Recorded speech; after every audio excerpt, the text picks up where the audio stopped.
The judge didn't sit down when I walked in. He remained standing, eyes lowered to the open file in his hands, pen resting against the margin like he was underlining something that mattered more than the people in the room. "Before we continue," he said calmly, without looking up, "I need to clarify something procedural, on the record, that could permanently affect your custody rights." My breath caught.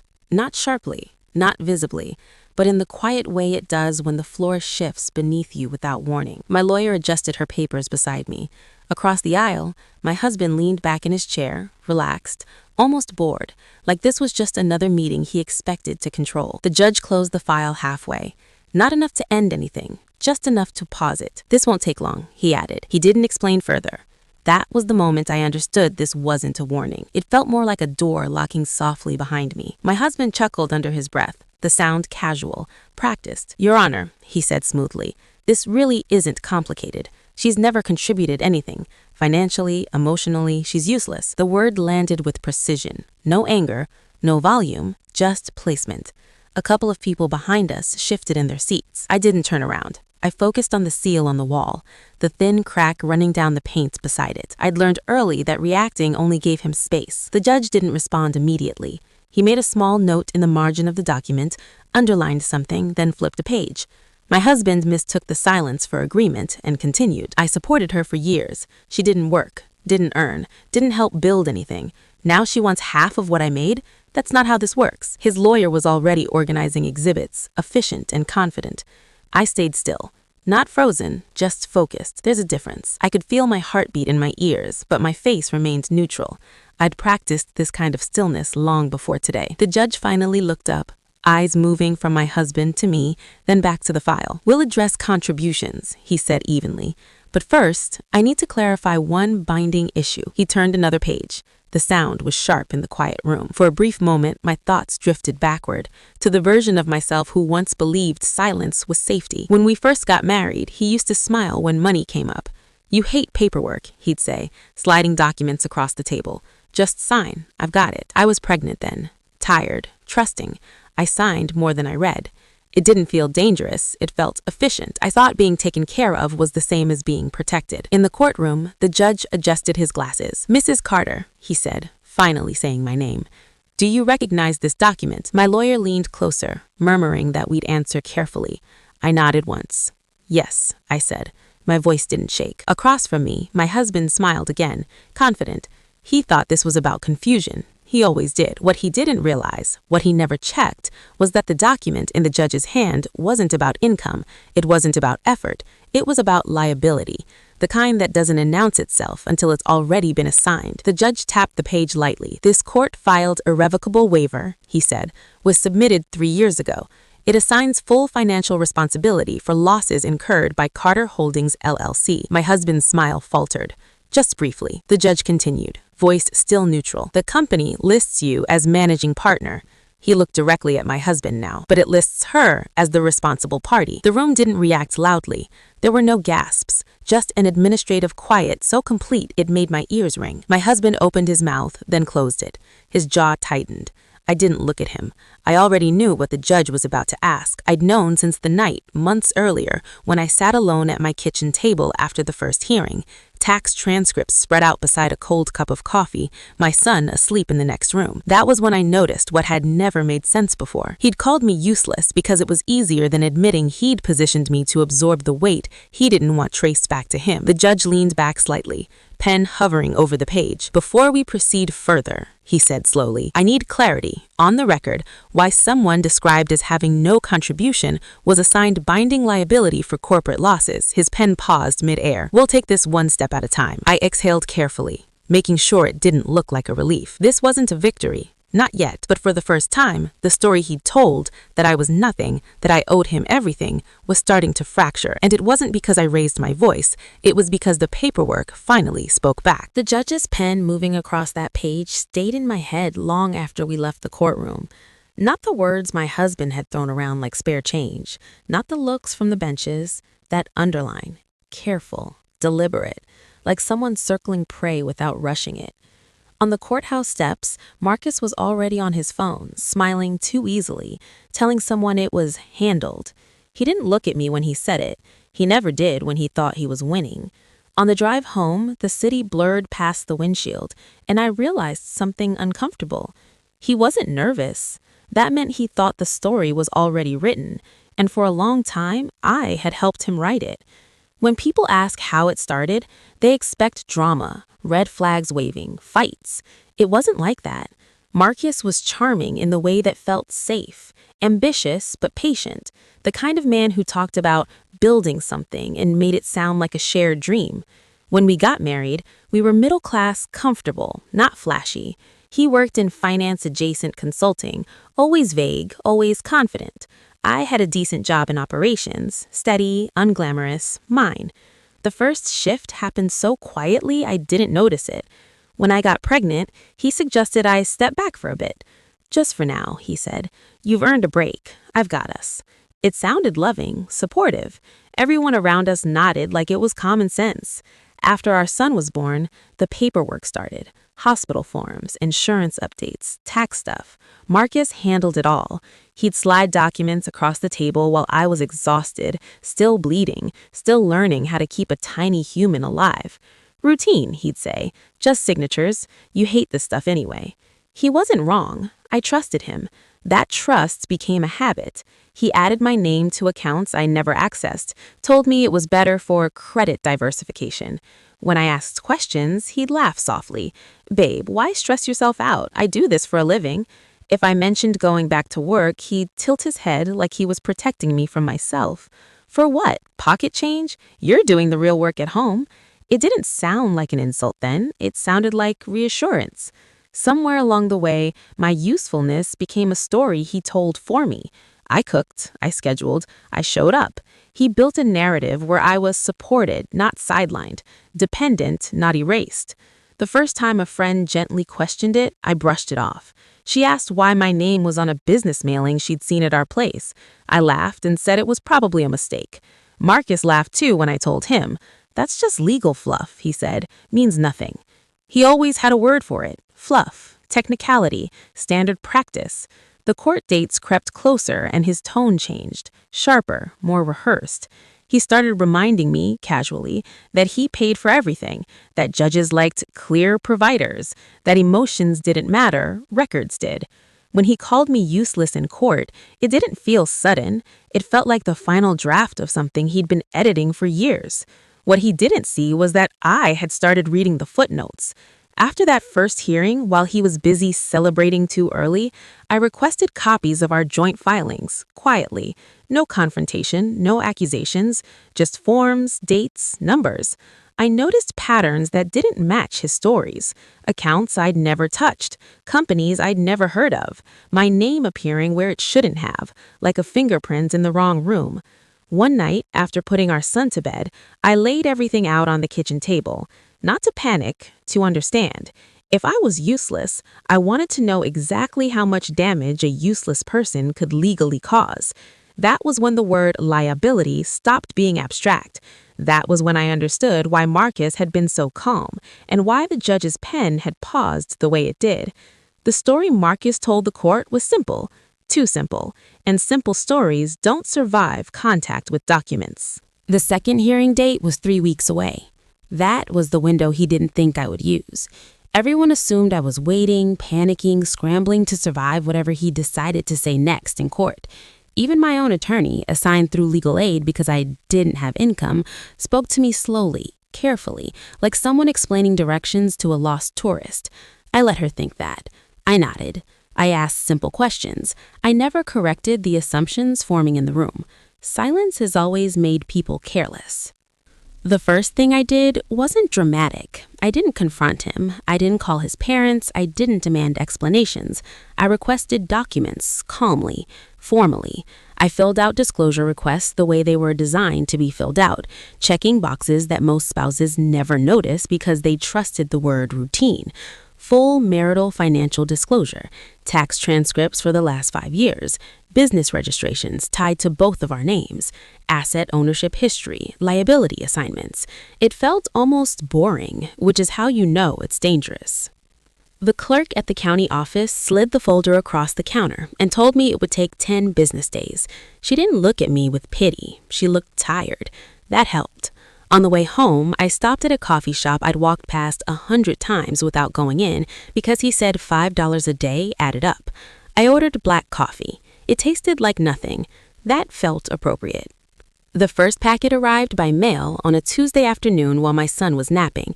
I opened it at the kitchen table, the same table where I'd signed things without reading them because I trusted the man who called me his wife. I spread the papers neatly, not because I'm organized by nature, but because chaos makes lies easier to hide. The tax transcripts came first. Numbers, years, adjusted gross income far lower than what we lived on, losses claimed again and again from companies I didn't recognize but somehow felt familiar. I didn't feel shock yet, just a low hum of something tightening. 2 days later, I met with a forensic accountant the court had appointed to assist both sides. Her name was Marissa Cole, mid-40s, flat shoes, no jewelry. She didn't smile when we shook hands. She didn't need to. She flipped through the file while I sat quietly, hands folded, listening to the sound of paper moving like a slow clock. Finally, she looked up and said, "I need to ask you something basic, and I want you to answer honestly. Did you ever operate a business?" "No," I said. "Did you ever authorize loans for one?" "No." "Did you ever sign as a guarantor?" I paused, not because I was unsure, but because I was learning when my answers mattered. "I signed things I was told were tax-related." She nodded once and went back to the documents. "Because according to this," she said, tapping the page with a pen, "you are listed as the responsible party for 3 business entities." That was the first clean cut, not pain, clarity. One LLC registered when I was 8 months pregnant, another the year after I stopped working, the third filed during the year my son was hospitalized for RSV and I barely slept, all under variations of my name, all with mailing addresses I'd never used, all with losses reported year after year, just enough to offset income, just enough to build a story. I didn't cry. I asked for copies. That night, I pulled old emails from an archive folder I hadn't opened in years, messages from him forwarding documents with casual notes. "Just sign. This is standard. I'll explain later." Later never comes when the design depends on you not asking questions. I noticed how often the word routine appeared, how often urgency replaced explanation. I noticed timestamps, hospital days, postpartum weeks, moments when my capacity was lowest. It wasn't sloppy, it was strategic. The next micro twist came from the bank. I requested records from accounts that had been opened in my name. The banker spoke softly, professionally, but her fingers trembled when she scrolled. There were lines of credit I'd never touched, payments made from business accounts I didn't control, missed payments I'd never been notified about. "These liabilities," she said, lowering her voice like walls had ears, "are technically yours." I nodded again. "Technically," I repeated. By the end of the week, a pattern had emerged. Income flowed through him, losses flowed through me. When he said I never contributed, he was right in a way he didn't understand. My role wasn't to earn, it was to absorb. I was the buffer, the shield, the place consequences were parked. Marissa called me back into her office on Friday. She didn't waste time. She said, "Someone structured this marriage like a balance sheet. Assets protected on one side, exposure shifted to the other." I asked her if it was legal. She leaned back. "It depends on intent and documentation." Documentation, that was where he was careless. He assumed I wouldn't read. He assumed I wouldn't understand. He assumed the narrative he built would be enough to bury the math. In between court dates, he started acting generous. Texts asking if I needed money, offers to handle things like before. I responded politely, briefly. I saved everything. One message stood out. "You know you didn't really work, right? This is just how things shake out." It wasn't cruel. It was confident. Confidence leaves fingerprints. The final realization came quietly late one night as I compared dates across documents. The waiver I signed after childbirth wasn't just about taxes. It assigned liability, irrevocably, court filed. I remember the judge's pen underlining something that day. Not his words, the paperwork. He wasn't reacting to the insult. He was tracking the structure. I closed the folder and looked around the apartment. Smaller than the house we shared, quieter, temporary. But for the first time in years, the silence didn't feel like emptiness. It felt like space. I wasn't useless. I was inconvenient, and he'd built an entire system to make sure I never realized the difference. The morning light filtered through the narrow courtroom blinds, casting thin stripes across the polished wooden floor. I slid my fingers along the edges of the leather-bound folder in front of me, my grip calm, steady, each page carefully stacked, organized by date, signature, and liability. The air was heavy, punctuated by the faint rustle of papers and the low hum of the ventilation system. The courtroom had that antiseptic smell of solemn authority, a mix of waxed wood and institutional air, neither comforting nor hostile, just neutral, yet weighted. Across the room, Matthew sat with that same casual arrogance he always wore, like this was another networking meeting, not the legal reckoning that was about to unfold. He leaned back slightly, one foot on the polished leg of his chair, smirking, confident in the performance he'd rehearsed countless times in front of the mirror. "She never earned a dime on her own. She's useless. She's lived off me for years," he said, voice low, but pointed enough for the slight murmur that rippled through the courtroom. A faint smirk. He had no idea what was coming. The judge, a woman in her mid-50s with silver-streaked hair pulled into a low bun, glanced up from her paperwork, but didn't react verbally. Her pen hovered above the documents, and I noticed, almost imperceptibly, the way she underlined one particular entry in the financial summary. It wasn't a reaction to Matthew's words. It was interest. My stomach didn't flip. My mind sharpened. I cleared my throat, the smallest movement of sound I could make, and glanced toward my attorney, Marissa, whose expression was calm, measured. She gave the slightest nod, and that was enough. Everything we had compiled, every ledger, every signed waiver, every misdirected financial statement, every LLC shell, every tax transcript that distorted my income, was about to meet the courtroom's scrutiny. Matthew leaned forward slightly, sensing the subtle shift, but still unaware. That was his mistake. Overconfidence. His previous useless narrative had been carefully curated to justify my financial erasure. He had built an empire on assumptions, misdirection, and my assumed silence. He didn't account for the quiet patience of someone who understood the rules, the paperwork, the silent power in methodical preparation. Marissa stood, closing the distance between us and the judge's bench with the calm precision of someone who had practiced this exact dance countless times. "Your Honor," she began, voice measured, almost conversational, "we'd like to submit the financial disclosures as they relate to the marital liabilities and asset holdings." She passed the folder forward, each document tagged with sticky notes: signed waiver, irrevocable, LLC registration, client's name, tax transcripts, hidden income adjustments, corporate debt, misattributed. Matthew shifted uncomfortably. He'd glanced through these once, maybe twice, but he had not anticipated the depth of detail, the cross-referencing, the professional audit-level preparation. He opened his mouth, probably to interrupt, but the judge raised a single hand, stopping him with that understated authority that needed no shouting. "Then why does this business list her as the responsible party for the losses?" Her voice was soft but piercing, the kind of question that lands like a scalpel. Silence flooded the courtroom.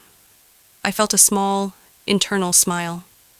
That question was the culmination of months of methodical work, of quiet evenings tracing transactions, analyzing signatures, reconciling accounts.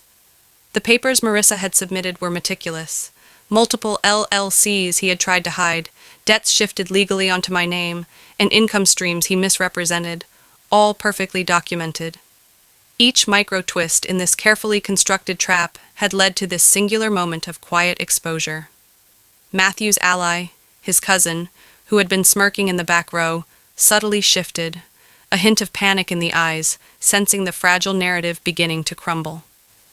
He quietly withdrew, leaving Matthew exposed, alone against facts that could not be spun with charm.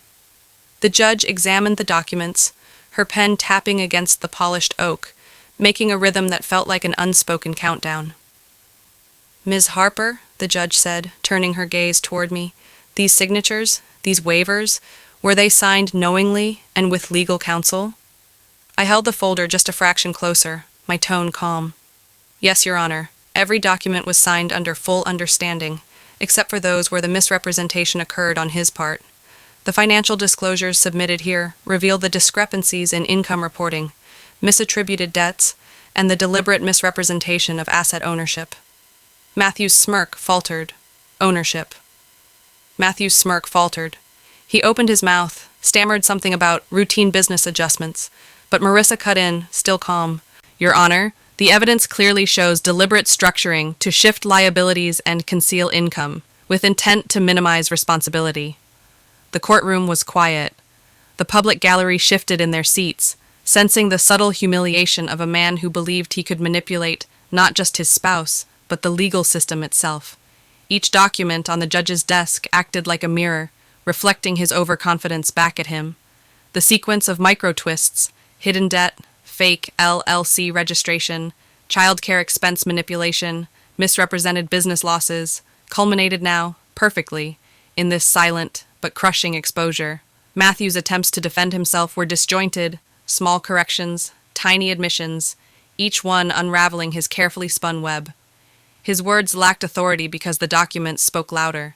The judge noted the discrepancies, her pen circling specific entries, creating a chain of evidence that could not be dismissed. Finally, she looked back at me. Given the evidence presented and the potential risk to the child's welfare, I am ordering a temporary custody adjustment and a full financial audit of all marital assets. Liability currently misattributed to Ms. Harper will be reevaluated. I felt the air shift. Relief wasn't dramatic. There were no tears, no shouting, just the quiet acknowledgement that months of patient, strategic work had turned the tables. Matthew's authority, built on charm and control, was neutralized by methodical preparation. I arranged my folder back in its neat stack, closed it deliberately, and allowed myself the smallest breath. The courtroom wasn't cheering. It was still, but the energy had subtly changed. Where there was smug dominance, now there was uncertainty. Where there had been contempt, now there was accountability quietly building. Marissa gave me a small nod, almost imperceptible, and I returned it. My mind was already moving forward, the audit, the custody review, ensuring my child's future and my own legal clarity. This wasn't revenge served in public spectacle. This was strategic, patient justice, and it was far more satisfying. As the judge moved on to other matters, I allowed my gaze to linger on the folder. Each page, every signature, every note was a monument to silent preparation. The courtroom had been a stage, but I had never performed. I had merely executed. When we left, Matthew lingered near the door, staring at the polished floor, his confidence eroded in increments. The chain of micro-twists we had uncovered, the documents, the calculated revelations, they had stripped away the facade. He had no narrative left to claim dominance. He would have to face the consequences alone. Outside, the sun had shifted higher, casting light across the courthouse steps. My hands were steady, my posture relaxed. I breathed in the morning air, feeling the quiet strength of having preserved not only my dignity, but the well-being of my child. No screaming, no melodrama, just the factual, calm authority of someone who had quietly collected the truth and let it speak. I didn't prove him wrong today, I thought quietly. I proved the system could be wielded for those who prepare, who wait, who understand.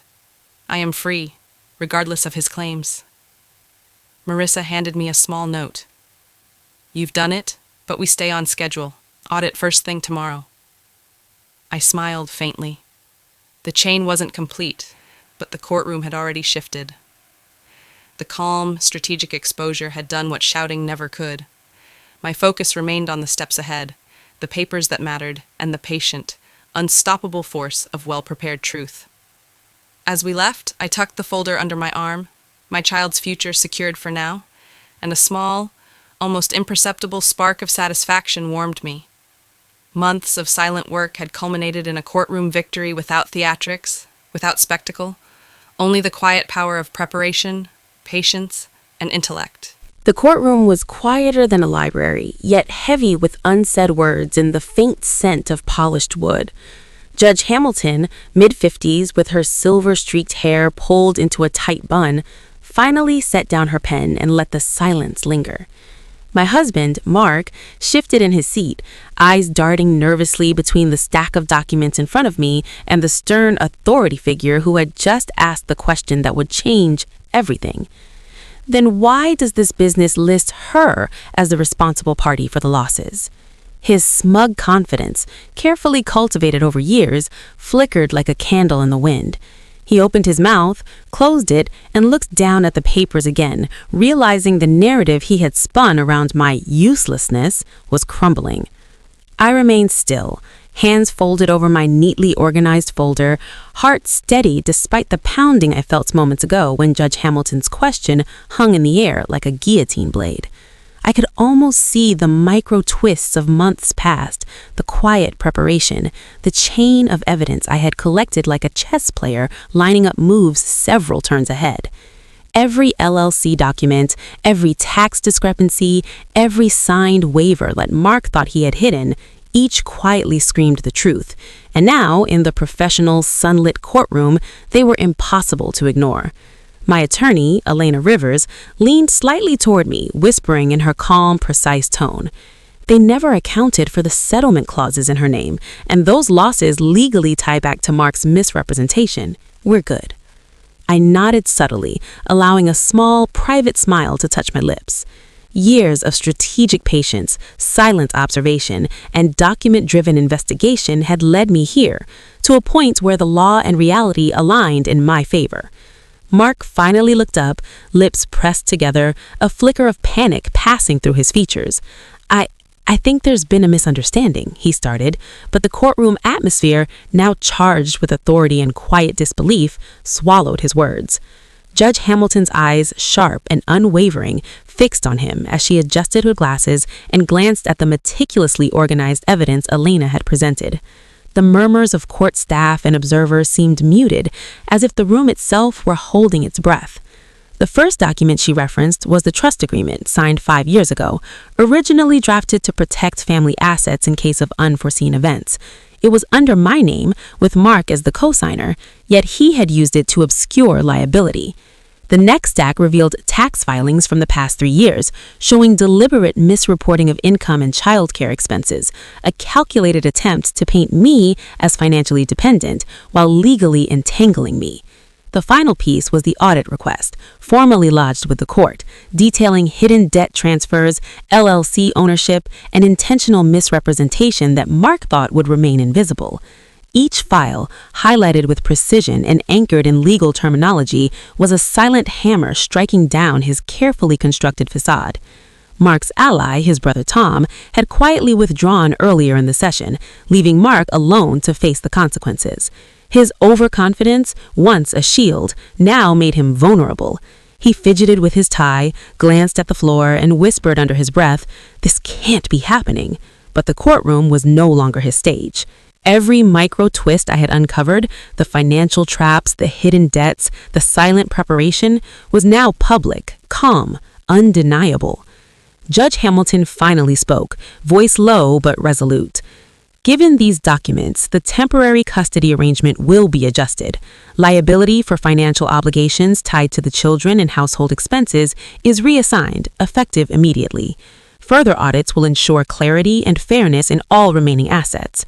Her eyes softened briefly as they met mine, acknowledging the quiet dignity with which I had approached this battle. I exhaled slowly, the first time in months that relief washed over me without the tension of fear or anticipation. The courtroom, though still professional and controlled, felt lighter somehow. Elena gave me a reassuring nod, my child's future secured through careful preparation rather than confrontation or spectacle.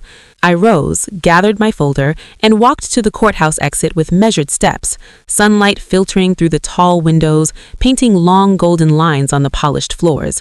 Every step felt like reclaiming a piece of my life that had been quietly eroded over years of manipulation. Outside, the city hummed softly, distant traffic, people moving about their routines, completely unaware of the quiet victory that had just been achieved within the stone walls of the courthouse. I paused briefly on the steps, inhaling deeply, feeling a serenity I hadn't known in years. Mark exited moments later, shoulders slumped, his carefully constructed image shattered quietly but completely, forced to face the legal consequences alone. Back in my small apartment that afternoon, I organized the final court papers, placing them neatly in labeled folders on the shelf. The apartment wasn't luxurious, just enough space for me and my child, but it was ours, and the light of late afternoon spilled across the living room in warm amber tones. My child slept peacefully in the next room, unaware of the silent battles that had protected their future, unaware of the careful, strategic steps I had taken to ensure stability and safety. A coffee mug sat half full on the counter, a simple comfort in a life now defined by freedom rather than material conquest. I sat quietly in the chair by the window, sipping coffee, and allowed the reality to settle. No shouting, no dramatic confrontation, no theatrical revenge, just the careful, deliberate application of patience, intelligence, and the law. My internal line, the one that captured the culmination of every calculated move and micro twist, whispered softly, "I didn't prove I was useful, I proved I was free." A small smile lingered as I glanced at the folders, at the neatly organized documents that had become instruments of justice rather than instruments of fear. The lessons of patience, observation, and quiet strategic action had transformed the chaos of betrayal into a calm, dignified resolution. My child was safe, my liabilities cleared, and Mark faced the consequences alone, silent but absolute. And for the first time in years, I felt peace, not flashy wealth, not instant gratification, but true emotional freedom. Every micro twist, every document, every silent preparation had been a step toward this moment, a proof that calm intelligence and patience could achieve what shouting or confrontation never could. A soft conversational thought flitted across my mind, almost as if I were speaking directly to the audience watching this unfold in a video. If you've ever been told you were nothing while holding everything together, you're not imagining it.